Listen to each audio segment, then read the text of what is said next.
Veg या non veg दोनों ही तरह के खाने की थालियों में अगर प्याज नहीं तो सलाद में अधूरापन बना रहता है। इसी तरह सब्जियों में स्वाद बढ़ाने के लिए प्याज का प्रयोग बड़ी मात्रा में होता ही है। लेकिन इस बार प्याज के दामों में जो उछाल आया है उसमें आम गृहिणी की रसोई से दूरी बना ली है।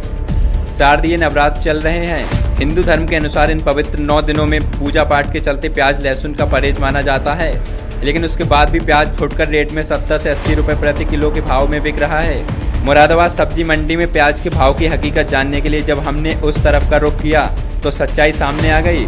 अगर फुटकर दुकानदारों की बात करें तो वो इसे बाहर से माल ना आने का कारण मान रहे हैं, लेकिन ये जरूर बता रहे हैं कि नवरात्रों में प्याज के दाम कभी नहीं बढ़ते थे। इस बार पहली बार ही 80 रुपये तक बिक रहा है। प्याज भी 60 रुपये से लेके 50 रुपये 70 रुपये तक की बिक रही है सही वाली प्याज जी। वो नवरात्रि का सीज़न चल रहा है, इस टाइम त्योहार चल रहे हैं हमारे, इससे प्याज का कोई फ़र्क नहीं पड़ता है, चाहे हिंदू का है मुस्लिम का है। ये प्याज वहीं से कमा रही है मंडी से, और जो इसके स्टॉक करने वाले होते हैं वो स्टॉक कर लेते हैं इसका, फिर बाद में उसे अपने रिटेल के माल में बेच देते हैं, जो हमें लेना पड़ता है उस माल में। हम भी क्या करें, हमें महंगा लाना पड़ता है और यहीं पे महंगा बेचना पड़ता है। ये बिचौलिया जो होते हैं ये स्टॉक कर लेते हैं प्याज, मतलब अपने पास कैंटर आते हैं इनके पास, अपने पास खड़े कर लेते हैं, फिर अपने मुँह मांगे रेटों में बेचते हैं आगे प्याज। जब प्याज नहीं मिलेगा तो बेचना तो पड़ेगा भाई, चाहे वो अपने भाव में जो भी लगाएं, मजबूरी में ख़रीदना पड़ेगा। जब ग्राहक मांग रहा है तो चाहे जिस भी भाव की मिले, हमें तो लानी है और बेचनी है। हाँ नहीं, प्याज जब महंगी है तो ज़्यादा ही खाती पब्लिक, ऐसा कुछ नहीं है, और जब प्याज महंगी होती है तभी ज़्यादा खाती है। मेरा नाम ताहिर खान। भाई यहाँ प्याज वगैरह लेने आए थे और सब्ज़ी लेने आए थे। प्याज तो यहाँ कोई रेट नहीं टिक रहा, कहीं 70 रुपये बोल रहा है, कोई 60 रुपये बोल रहा है, इससे कम तो कोई नीचे है ही नहीं प्याज। और जो क्वालिटी थी वो प्याज वो भी ख़त्म हो गई क्वालिटी की। जो आधे रेट पे बिकती थी वो पूरे फुल रेट पे बिक रही है, कहीं 80 रुपये भी बोल रहे हैं, ऐसी बात नहीं है। क्यों रेट ज़्यादा होगा, इसमें लापरवाही सरकार की कही जाएगी जो उस पर तवज्जो नहीं दे रही।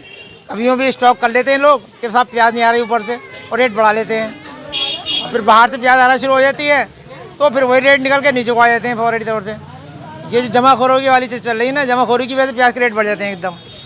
कितना खर्चा था आपका हफ्ते का? भाई हफ्ते का क्या, रोज़ाना का आधा किलो का पावर का तो था ही था, हफ्ते में तो 3-4 किलो का खर्च होती है सब का।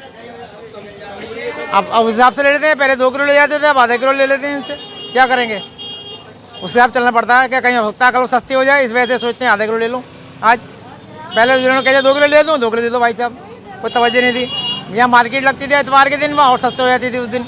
यहाँ पे इधर लोग बाहर से लेकर आते थे लोग, मगर क्या करा जाए मार्केट में। अब ये पोजीशन ये है कि अभी लॉकडाउन के अंदर हर चीज़ 10 रुपये 15 रुपये 20 रुपये किलो बिक रही थी, घर बैठे बैठे अच्छी से अच्छी सब्ज़ी।